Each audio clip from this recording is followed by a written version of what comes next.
I'm Scott Kiloby, and I'm the director and co-founder of the Kiloby Center for Recovery, which is, you could say it's a non-dual based or mindfulness-based, depending on how you phrase that.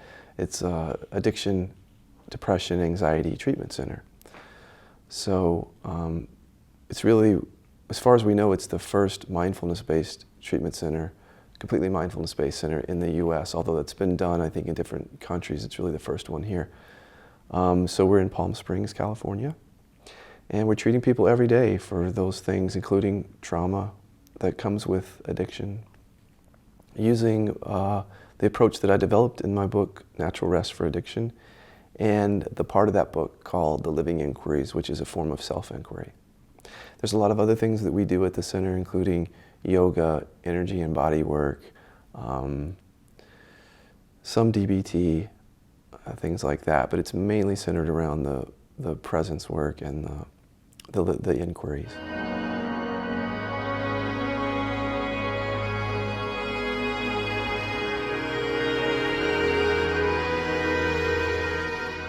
Being a drug addict for so many years, 20 years, and then getting clean, what I recognized almost immediately is that the seeking was still there. So whatever that seeking impulse that was there my whole life around drugs and alcohol, it certainly did not go away simply because I took the drugs and alcohol away. And you know, and it turned towards a lot of different things, other addictions, but ultimately spiritual seeking.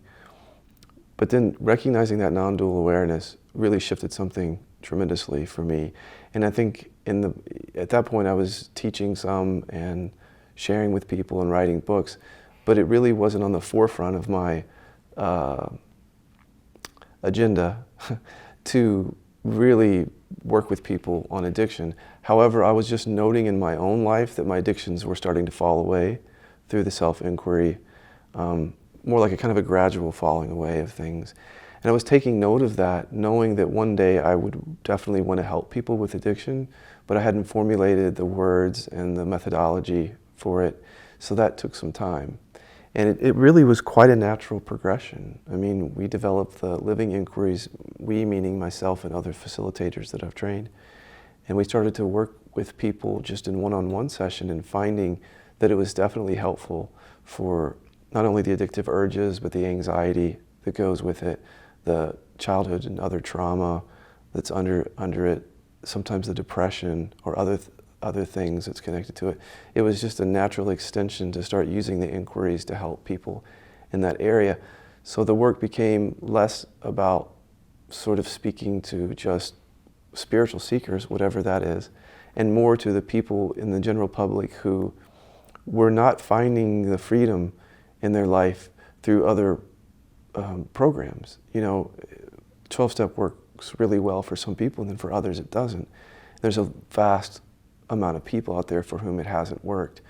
And because addiction is so dangerous, I mean, you can literally lose your life or your job or your whatever else, it just seemed important to bring it out to people and say there is a different way. I mean, you know, to bring the non-dual elements into it without, and then there's a lot of caveats in that, because there's a lot of kind of human issues that have to be dealt with, and people can get, we'll save that for later, but there's just a lot of caveats with bringing non-duality into the addiction realm because of untreated or unresolved trauma or other issues that have to be examined for people.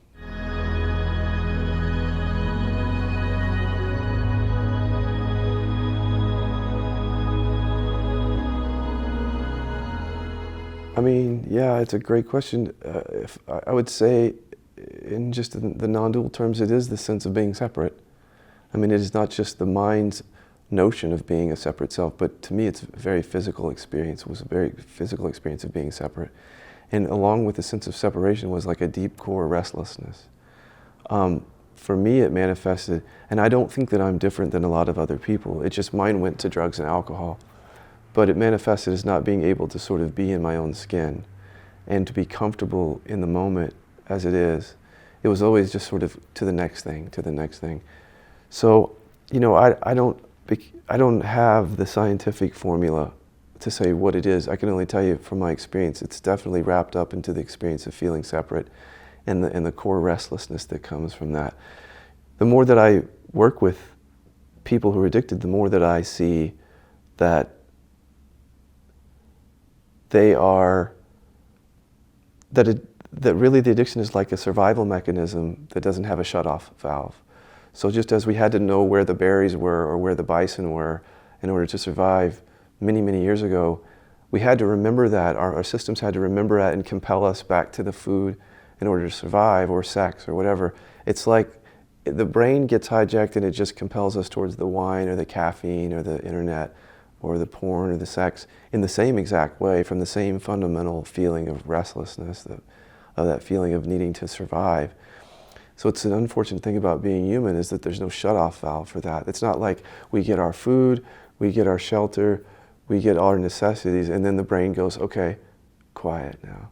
It just tends to kind of go and go and go, and for some people more than others, obviously.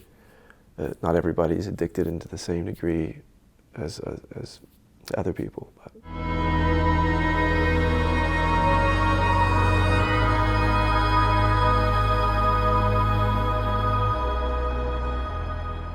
You know, to me it's been like, you know, the main thing is when I was spiritual seeking, it was about a question of who am I? Am I these thoughts and the emotions that are connected to them? So the first sign of the seeking towards awakening, or towards the question of identity, that was extinguished. So the spiritual seeking just ended, and it has never come back since then. I've never longed to know who I am. I know what I am, you know. But the body, in a way, has its own say around other things. You know, in other words, the body, it wasn't just like a clean break where everything, all seeking in all forms, ended. It was like the spiritual seeking ended, but then there were strands of sex addiction for me, caffeine, some food addiction, tobacco.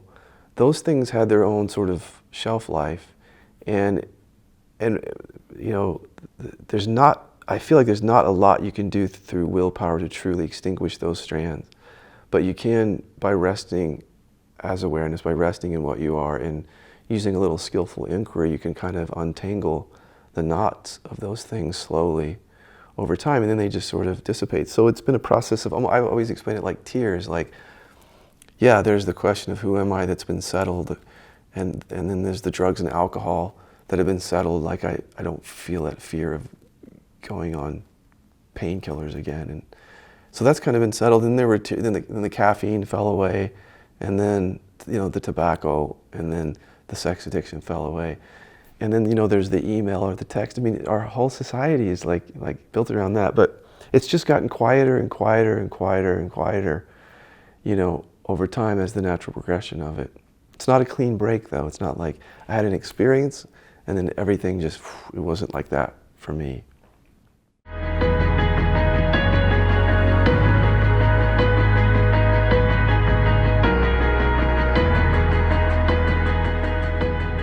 Creativity is the one thing that I love. I mean, I love about life. Having the center is really about creating. You know, we created our own model, we created our own center, and then we're growing and being a musician and creating all my life. So I understand the creative impulse. I don't understand it, but I love the creative impulse. And that seems very natural, the creative drive to grow and evolve and what we're doing as humans. But yeah, it does, it gets hooked up in these other things, like these repetitively going back to these temporary pleasurable states that we get that really aren't so much about creating or evolving. They're about sort of being hung up on trying to cope with some feelings that are uncomfortable, or, you know, cope with the restlessness. Yeah, so it's an interesting conversation because we don't want to extinguish that natural impulse to create, because it's really, it's why I love living, you know.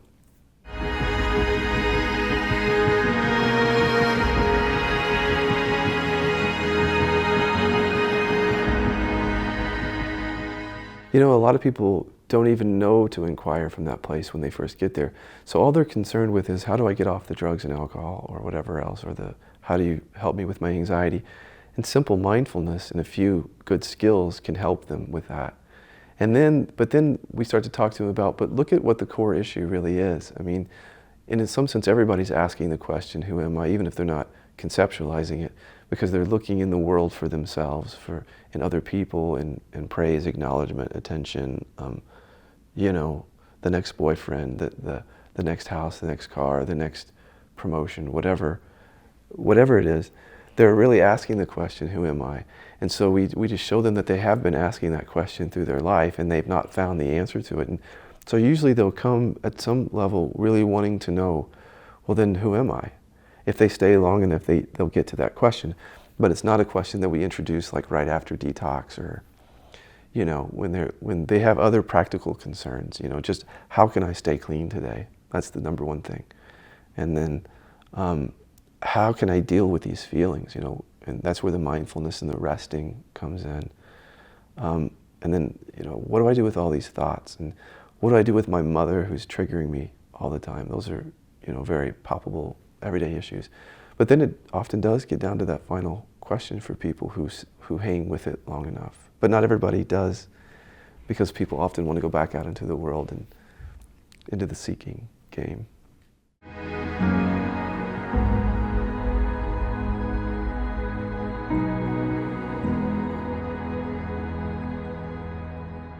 Yes, that's a really great question. It's one thing I want to talk about at the conference, is not only people who are on the path seeking, because if it's like, for me it was the same impulse. It was like drugs, alcohol. I remember stopping drugs and alcohol when I was like 22 for, I don't know, maybe 3 weeks, which is as long as I'd ever stopped. And as soon as I stopped, this desire for spiritual awakening arose. It's just like it was taking its place. And then as soon as I started back on the drugs, the desire for the spiritual awakening died down.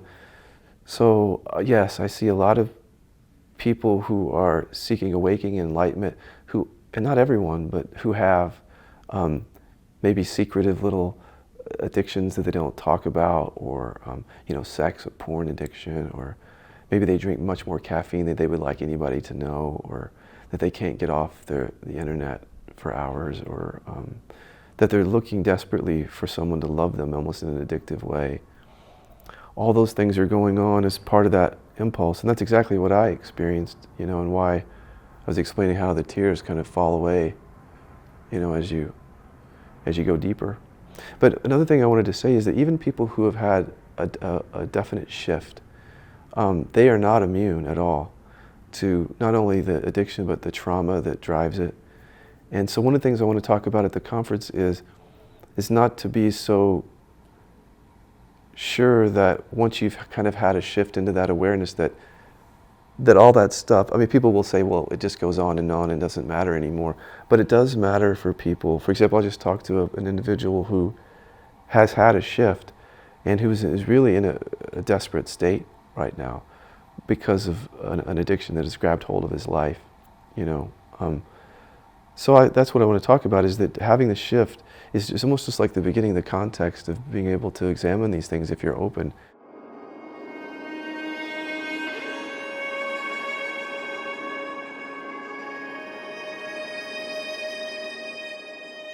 That is this what excites me, is that conversation. That's the conversation that excites me. It doesn't excite me that much to talk about the initial shift, because it can happen, and it's happening for more and more people. And we're getting very skilled at helping people with that. But the work that comes after, and the way that things show up after, is really, to me, where the whole point of it is. And just to talk about my own journey, I grew up gay in Indiana, very anti-gay area.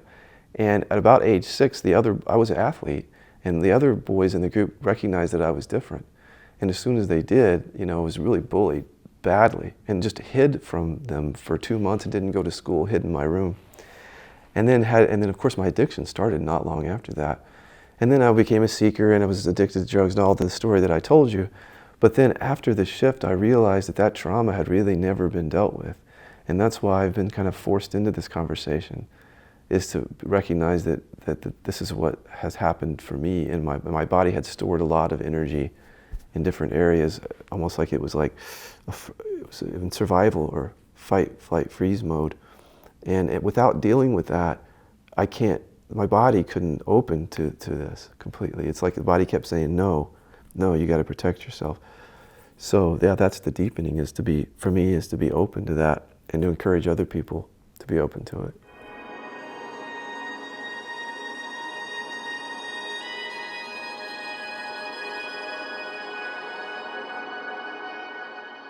I think maybe for some people it does fall away that way.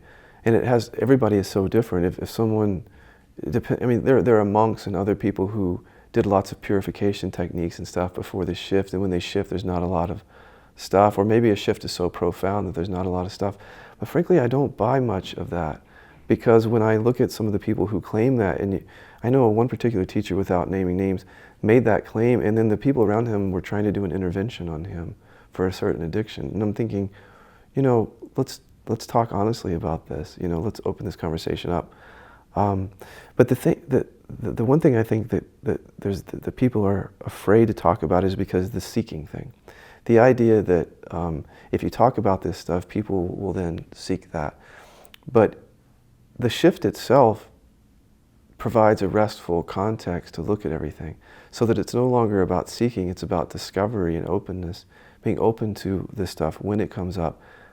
Not so much with the impulse to get somewhere else later, but to be with it as it arises. And if you talk about it that way, it's really part of the recognition of your true nature. And in any event, if you don't look at it, it comes to get you. It will bite you in the ass. Even whether you may not realize it, but the people around you know it.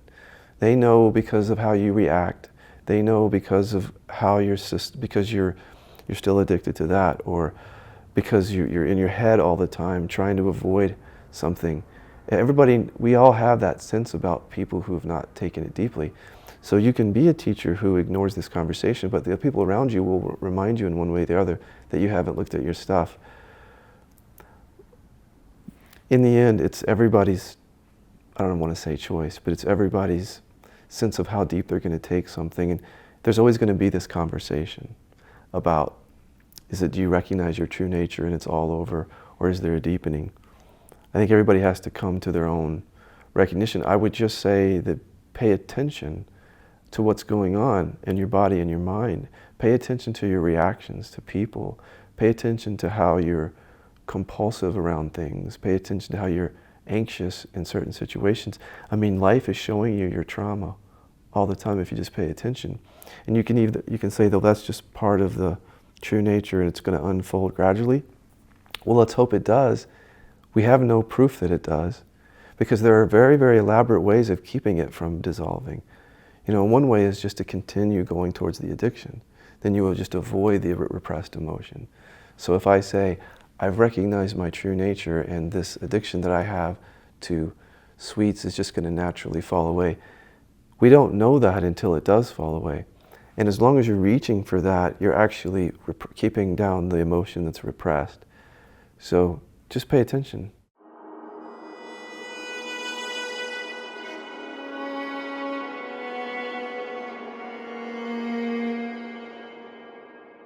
I think it is, but it's almost like we get a pass on that one, because it's, well, it depends. This reaching for the absolute was really the saving grace for me. You know, without knowing, the possibility of recognizing this awareness was the thing that really saved me. And I did all the seeking like everybody else did until I deconstructed all that. Yeah, I mean, I think it can be if you're chasing a concept, or if you're chasing a state or an experience, and you think that the absolute must look and feel like this, then you're naturally going to seek that.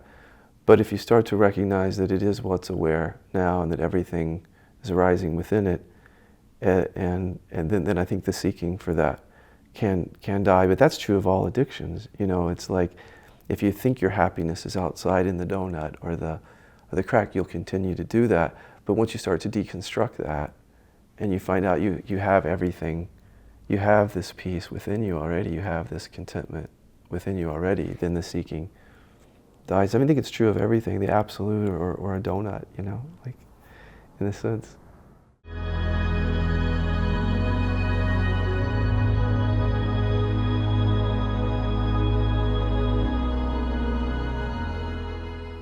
Much more fulfillment in what I'm doing now. I can't say that there was a conscious choice, but there was more like a gradual recognition that the way that I was talking about this wasn't working for me. And one of the first things, so yes, I was a teacher giving talks, but what I was doing every day is individual sessions all day, every day for years. And in those individual sessions, you really get a sense of what's going on for people in a way that you can't always get in a talk, because you don't really get time with people. And slowly I started to notice that, yeah, the person's seeking enlightenment, but what they really do is they believe that they're deficient, or that there's this trauma, and they're trying as hard as they possibly can not to examine it, not to bring it up in their consciousness, and that all of the stuff that they're seeking is really just one attempt not to have to deal with that. And so, I thought, well, this is really, this work is really as much about these human issues as it is about the awareness. It is about the awareness, but it's also about these very human issues. And if you can direct the teaching to, or the methodology to those issues without losing the non-dual part of it, then it's going to be much more holistic. It's going to work on more levels. So much more fulfilling to me. Mainly because the main reason is because when I was giving those talks, I would, or talking to spiritual seekers who had been to talks or retreats, they would say, wow, I was at the retreat last weekend and I felt that limitless, whatever. And I'm crashing now. And then they would say, and there's nobody here to help. The teacher is gone. The retreat is over. And it was really, really, I saw some very painful experiences for people. There's nothing wrong with the satsang model, because it's great that people can go and do those retreats and talks. But I wanted to be in an atmosphere where you could give people more ongoing support through all the ups and downs and the experiences and the crashes, to show them the stability through all of that, instead of, so that's where I knew it was going. But then it wasn't until we were able to open the center that we could do it.